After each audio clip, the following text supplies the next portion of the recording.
नमस्कार दोस्तों, स्वागत है आप सभी का। आज इस वीडियो में हम इम्पॉर्टेंट एग्रीकल्चर रिवॉल्यूशंस में एक और रिवॉल्यूशन को कवर करेंगे, दैट इज़ पिंक रिवॉल्यूशन, जो कि मीट प्रोडक्शन के लिए शुरू किया था। ऐसे मैंने और भी काफ़ी इंपॉर्टेंट रिवॉल्यूशंस को कवर किया है, जैसे ग्रीन रिवॉल्यूशन है, रेनबो रिवॉल्यूशन है, ब्लू रिवॉल्यूशन है। तो इन सारी वीडियोज़ के लिंक्स आपको डिस्क्रिप्शन बॉक्स में मिल जाएंगे, या फिर आप मेरी प्लेलिस्ट में जाइए इंपॉर्टेंट एग्रीकल्चर रिवॉल्यूशंस, वहाँ पर आपको सारी वीडियोज़ मिल जाएंगी। आज हम बात करेंगे पिंक रिवॉल्यूशन के बारे में, जो कि मीट प्रोडक्शन के लिए शुरू किया गया था, कब शुरू किया गया, किसको फादर ऑफ पिंक रिवॉल्यूशन बोलते हैं, और इससे रिलेटेड जितने भी इंपॉर्टेंट फैक्ट्स हैं उन सारों को हम इस वीडियो में कवर करने वाले हैं। आप इस वीडियो को अंत तक देखिएगा, चैनल पर नहीं हो तो सब्सक्राइब अवश्य करिएगा। Politics, economy, GK, geography, science, environment, ecology की तमाम वीडियोस के लिए एक बार हमारी प्लेलिस्ट को जरूर चेक करिएगा। आप किसी भी एग्जाम की तैयारी कर रहे हो, हमारी प्लेलिस्ट और करंट अफेयर की बाकी वीडियोस को देख के आपको काफ़ी हेल्प मिलने वाली है, इसलिए समय निकाल के हमारे चैनल को जरूर चेक करिएगा। चलिए शुरुआत करते हैं। देखिए, पिंक रिवॉल्यूशन जो है, इसको डिनोट किया जाता है जो रिवॉल्यूशन टेक्नोलॉजीज़ में आया। कौन सी टेक्नोलॉजीज़ में? वो टेक्नोलॉजीज़ जिसका यूज़ किया जाता है पोल्ट्री और मीट प्रोसेसिंग सेक्टर में हमारे भारत में जो पोल्ट्री सेक्टर और जो मीट प्रोसेसिंग सेक्टर है, उनमें ऑब्वियसली टेक्नोलॉजीज़ का यूज़ होगा। उन टेक्नोलॉजीज़ में जो रिवॉल्यूशन आया उसको हम पिंक रिवॉल्यूशन बोलते हैं। बहुत इंपॉर्टेंट फैक्ट, दुर्गेश पटेल ये वो व्यक्ति है जिसको फादर ऑफ पिंक रिवॉल्यूशन बोला जाता है। सीधा सवाल पूछा जा सकता है कि who is known as the father of pink revolution? Durgesh Patel. तो ये आपने ध्यान रखना है। एक ऐसा रिवॉल्यूशन जो टेक्नोलॉजीज़ में आया, उन टेक्नोलॉजीज़ में जिनका यूज़ किया जाता है पोल्ट्री और मीट प्रोसेसिंग सेक्टर में हमारे भारत में, और father of pink revolution Durgesh Patel. अब देखिए, पिंक रिवॉल्यूशन में सिर्फ मीट या पोल्ट्री ही नहीं आती है, इसमें पोल्ट्री भी आती है, ओनियन प्रोडक्शन भी आता है, मीट सेक्टर भी आता है, और इवन फार्मास्यूटिकल्स भी आते हैं, और इतना ही नहीं, प्रॉन प्रोडक्शन भी आती है। तो इन सारों को पिंक रिवॉल्यूशन के अंदर देखा जाता है। तो ये आपने ध्यान रखना है, क्योंकि यहाँ से ही कंफ्यूजिंग सवाल बनता है कि पिंक रिवॉल्यूशन में कौन कौन सी चीज़ें आती हैं। तो पोल्ट्री और मीट सेक्टर तो आता ही है, इसके साथ साथ ओनियन प्रोडक्शन, फार्मास्यूटिकल्स और प्रॉन प्रोडक्शन भी आती है। अब भारत एक ऐसा देश है जो रिच है हमारी पोल्ट्री पॉपुलेशन के लिए भी और कैटल पॉपुलेशन के लिए भी, इसलिए हमारे भारत में इस सेक्टर के ग्रो होने का काफ़ी हाई पोटेंशियल है।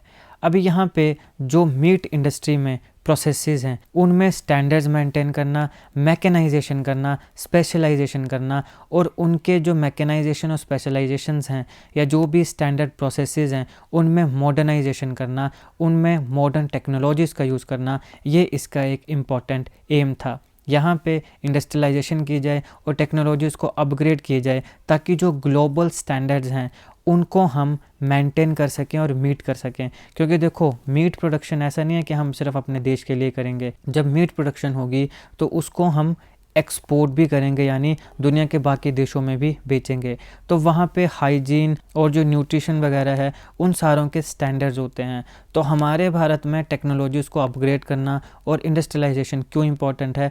ताकि ना सिर्फ हम अपने भारत के प्रोडक्शन को पूरा कर सकें, बल्कि हम जो ग्लोबल स्टैंडर्ड्स हैं उन्हें भी मीट कर सकें और उन्हें भी मेंटेन कर सकें। इसलिए इम्पॉर्टेंट है कि हमारी जो मीट इंडस्ट्री है उसकी इंडस्ट्रियलाइजेशन हो और वहाँ पे जो टेक्नोलॉजीज़ हैं उसको अपग्रेड किया जाए। तो इसीलिए यहाँ पे जो पिंक रिवॉल्यूशन है उसकी इम्पोर्टेंस बढ़ जाती है। इसके साथ साथ जो मास प्रोडक्शन कैपेसिटीज़ हैं उनको भी अडॉप्ट किया जाए, डेवलप किया जाए, ताकि जो इंडस्ट्री है वो काफ़ी ज़्यादा प्रोडक्टिव बने। क्योंकि जितनी ज़्यादा प्रोडक्शन बढ़ेगी उतना ज़्यादा हम मीट एक्सपोर्ट कर पाएंगे, बेच पाएंगे, उतना ज़्यादा पैसा हम कमाएंगे। तो यहाँ पे ये भी इम्पॉर्टेंट है कि जो मास प्रोडक्शन कैपेसिटीज़ हैं उन्हें भी अडॉप्ट किया जाए और उन्हें भी डेवलप किया जाए। अब हमारे भारत में जो डोमेस्टिक मार्केट है उसके डेवलपमेंट के लिए काफ़ी ट्रेमेंडस स्कोप है, क्योंकि हमारे भारत में सिग्निफिकेंट नंबर ऑफ पॉपुलेशन ऐसी है जो कि अभी भी मीट को खाना प्रेफर करती है। भारत में एक बहुत बड़ी पॉपुलेशन है जो नॉन वेजिटेरियन है और वो स्टैंडर्ड पैकेज्ड मीट नहीं लेते हैं, बल्कि बहुत बड़ी ऐसी पॉपुलेशन है जो लोकल शॉप से ही मीट को खरीदना प्रेफर करते हैं। अब वहाँ पर ग्लोबल स्टैंडर्ड्स को या जो हाइजीन है वहाँ पे मेंटेन किया गया है नहीं किया गया है, इसका क्या पता चलेगा। लेकिन अगर पैकेज्ड मीट होगा तो वहाँ पर हमें पता होगा कि यहाँ पे जितने भी स्टैंडर्ड्स हैं वो मीट किए गए होंगे, यहाँ पे जो भी रिक्वायरमेंट्स है वो फुलफिल हुई होंगी। तो इस प्रकार से डोमेस्टिक मार्केट में भी एक ट्रेमेंडस स्कोप है इस पूरी की पूरी मीट इंडस्ट्री का। अब यहाँ पे देखो कंसर्न क्या होते हैं जब लोकल शॉप से लेते हैं। जूनोटिक डिजीज़ का खतरा बढ़ जाता है। जूनोटिक जूनोटिक डिजीजेस क्या होती हैं, इस पूरे टॉपिक को मैंने एक अलग वीडियो में काफ़ी अच्छे से कवर किया है, उसको ज़रूर देखिएगा। उसका लिंक मैं आपको डिस्क्रिप्शन बॉक्स में दे दूंगा। बेसिकली जूनोटिक, जू यूज़ किया जाता है एनिमल्स के लिए, जैसे जूलॉजी एनिमल्स की स्टडी, बोटनी प्लांट्स की स्टडी। तो जू माने एनिमल्स, तो एनिमल से जो बीमारियां हो सकती हैं उनको हम जूनोटिक डिजीज़ कहते हैं। बाकी ये मैं आपको सिर्फ एक लेमैन लैंग्वेज में समझा रहा हूँ, अच्छे से मैंने इस टॉपिक को एक अलग वीडियो में कवर किया है, ज़रूर देखिएगा, लिंक मैं डिस्क्रिप्शन बॉक्स में दे दूँगा। अब यहाँ पे देखिए कि इस प्रकार से जब लोकल शॉप से तुम मीट ले लेते हो तो वहाँ पे जूनोटिक डिजीज़ का जो खतरा है वो बढ़ जाता है। तो अब यहाँ पे बात यह है कि भारत के लिए ये इम्पेरेटिव है, ये ज़रूरी है कि जो बेसिक क्वालिटी फैसिलिटीज़ हैं उनको बिल्ड किया जाए, उन्हें मेंटेन किया जाए, ताकि बाकी दुनिया के अलग अलग देशों में भी हम अपने मीट को एक्सपोर्ट करें। अगर हम उन क्वालिटी फैसिलिटीज़ को मीट नहीं करते हैं, बिल्ड नहीं करते हैं, मेंटेन नहीं करते हैं, तो बाकी कंट्रीज़ में हमारा जो मीट है उसको बैन कर दिया जाएगा, वो एक्सपोर्ट नहीं होगा। तो हम पैसा नहीं कमा पाएंगे एक्सपोर्ट करके, मतलब बोलने का मतलब ये हुआ, क्योंकि वहाँ पे जूनोटिक डिजीज़ का खतरा बना रहेगा। तो अभी यहाँ पे इम्पोर्टेंस आती है हमारे पिंक रिवॉल्यूशन की। अब देखिए, पिंक रिवॉल्यूशन की जो अथॉरिटी है वो national meat and poultry processing board के अंडर आती है, जो कि मिनिस्ट्री ऑफ फूड प्रोसेसिंग के डायरेक्टिव्स के अंडर काम करता है।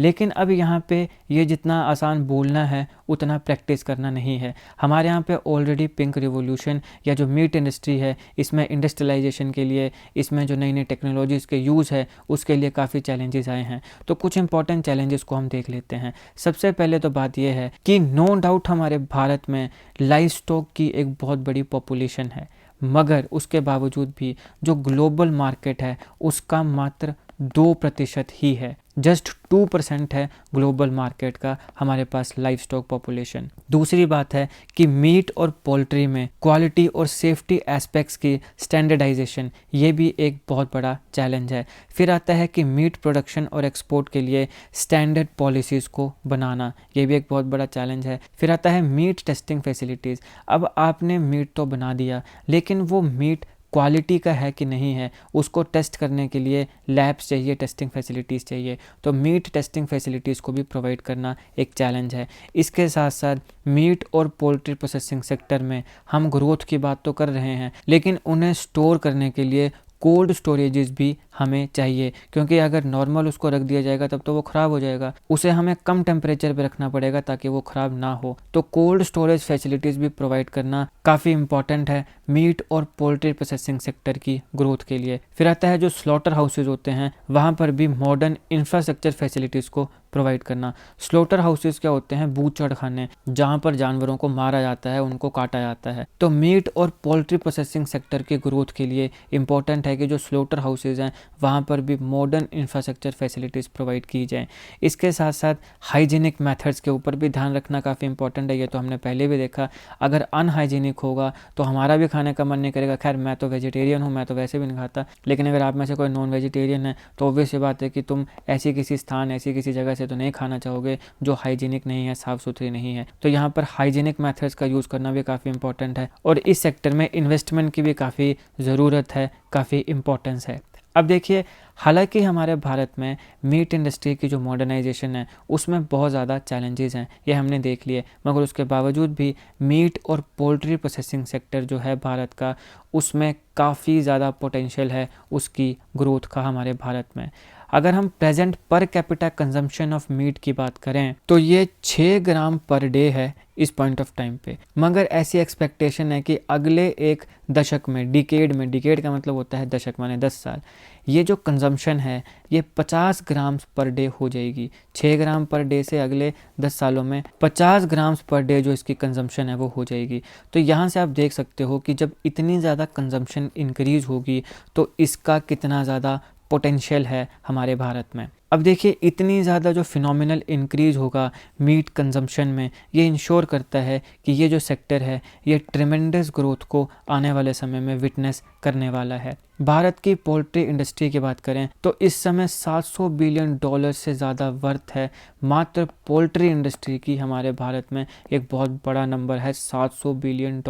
तो मोर देन $700 बिलियन की इंडस्ट्री है हमारे भारत में जो पोल्ट्री इंडस्ट्री है, और ये हर साल 8 से 15% की जो दर है, 8 से 15% का जो रेट है उससे ग्रो हो रही है, जो कि एक बहुत बड़ा नंबर है, बहुत बड़ा आंकड़ा है। तो यही कारण है कि government of India pink revolution के साथ खड़ी है और इसको प्रमोट भी कर रही है। अब कुछ एग्जांपल्स देख लेते हैं कि कैसे हमारी जो सेंट्रल गवर्नमेंट है वो पिंक रिवॉल्यूशन को सपोर्ट कर रही है, इसको प्रमोट कर रही है। देखिए, मीट और पोल्ट्री टैक्स में कोई भी एक्साइज ड्यूटी या इनकम टैक्स नहीं लगता है।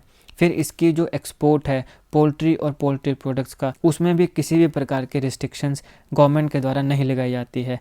फिर जो ट्रांसपोर्ट सब्सिडीज़ हैं वो भी कुछ एक्सटेंड तक दी जाती हैं गवर्नमेंट के द्वारा, ताकि जो पोल्ट्री इंडस्ट्री है वो अच्छे से ग्रो कर पाए। इसके साथ साथ FDI फॉरेन डायरेक्ट इन्वेस्टमेंट में जो भी रिस्ट्रिक्शंस थी उसे भी लिफ्ट किया गया है, उसको भी हटा दिया गया है और 100% FDI माने फॉरेन डायरेक्ट इन्वेस्टमेंट को परमिट कर दिया गया है, ताकि इस सेक्टर में जो भी अवेलेबल अपॉर्चुनिटीज़ हैं उन्हें अच्छे से टैप किया जा सके। अब देखिए, यहाँ पे ये चेक रखने के लिए कि कितना अमाउंट ऑफ मीट वेस्ट हो रहा है, क्वालिटी स्टैंडर्ड्स क्या हैं, कहीं पे मीट की डिटीरियोरेशन तो नहीं हो रही है, ख़राब तो नहीं हो रहा है, कंटामिनेशन तो नहीं हो रही है, कोई बैक्टीरिया या वायरस उसके साथ कंटामिनेट तो नहीं हो जा रहा है। इन सारी चीज़ों के ऊपर चेक रखने के लिए गवर्नमेंट ऑफ इंडिया ने ऑलरेडी एक कम्प्रिहेंसिव स्कीम को लॉन्च किया है, ताकि जो हमारे भारत के स्लॉटर हाउसेस हैं, बूचड़ खाने हैं, उनको मॉडर्नाइज़ किया जा सके, ताकि वहाँ पे कंटामिनेशन ना हो, डिटीरियोरेशन मीट की ना हो, क्वालिटी स्टैंडर्ड्स को मेंटेन किया जा सके